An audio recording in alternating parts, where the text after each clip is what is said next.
Hey, mate, there's a huge problem in the world today, and it starts in our oceans. Plastic pollution is on the rise. Right now, billions of pounds of plastic are covering our oceans, and 40% of the ocean's surface is covered in plastic. To get more information on this issue, let's take a trip over to America.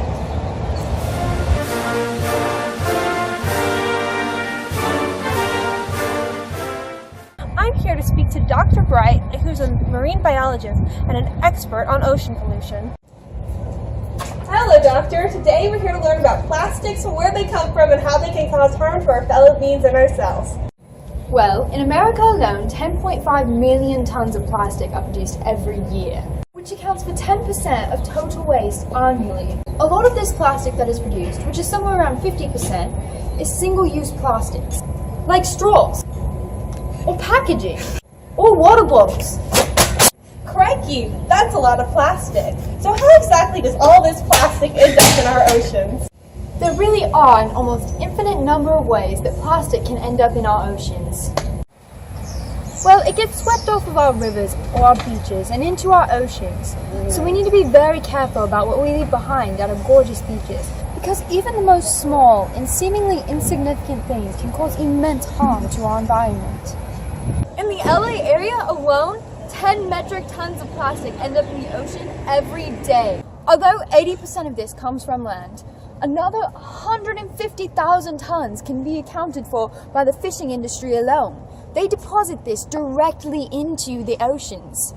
Some of this plastic ends up directly in the ocean just due to neglect during the shipping process by manufacturers. So really, we must focus on caution when using plastic, because it's hard to understand the outcome of using a product until it's too late, and there's far more plastic in the world than we realize. Now that we've learned how plastic ends up in our ocean and how our use of plastic is sometimes careless, let's go ahead and learn how it affects the environment, be it the climate or the critters. I'm here for Ocean Cleanup with marine biologist Dr. Jones. She has done amazing things to help minimize our impact on the environment. How are you doing, Doctor? I'm good. If you go online now and Google plastic pollution, you'll see thousands of images of plastic floating freely around in the ocean, or worse, plastic getting caught on animals. 22% of cetaceans, 44% of seabirds, 100% of sea turtles, and most fish have been found to have ingested plastic, and this ingestion can be fatal. 1 million seabirds and 100,000 marine animals die annually from plastic ingestion. These plastics take up space in the stomachs of marine life, so they think they are no longer hungry. So they don't eat more, and they don't get the nutrients they need to survive. These animals are essentially starving to death. We are part of this food chain too, which is important to keep in mind. We consume fish, crab, and lobster, which means we also are consuming these toxins as well. In fact, 97% of Americans have been tested positive for BPA, which is a chemical found in many commercial products such as toiletries or canned foods. Plastic can also cause entrapment or entanglement amongst the marine animals. This will give them the inability to swim, which can cause drowning or difficulty when escaping predators or finding food. Besides biotic effects, are there any abiotic effects to plastic pollution? There are indeed. Plastic pollution also affects temperature, which influences many factors of the quality of marine life and their habitat. Trash found in our water can block the sunlight, which can result in a decrease of about 10 degrees in the water. If the populations of plants decrease, the water levels will also decrease. This can alter a biogeochemical process called the water cycle. It affects all bodies of water. If there's a lack of rain due to less water vapor, this could lead to a drought. But even during the rainy season, the leftover plastic floats to groundwater, which can intoxicate drinking water and cause soil erosion. This affects seagrass beds, wetlands, and coral reefs. It also affects the carbon cycle. A decrease in plants will also decrease the output of oxygen. If we use more plastic, the more petroleum is needed to produce them.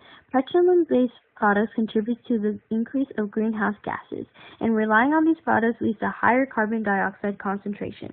How can we minimize our impact on the environment?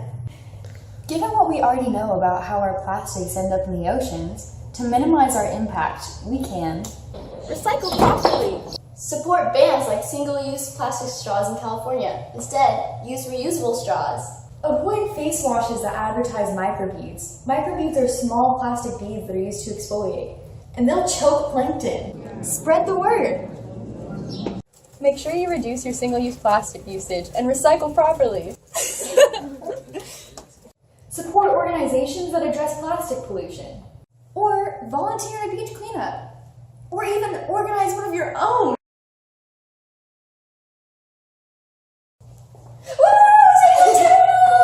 Doctors, what are the economical effects of plastic pollution in our ocean?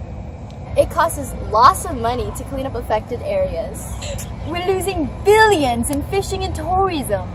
When voting in your next election, ask yourself, are my politicians pro-environmental cleanup?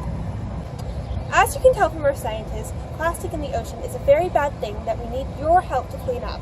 Through small efforts you can make, you can help save the environment and make the earth much cleaner for everybody who lives here. The earth is so important.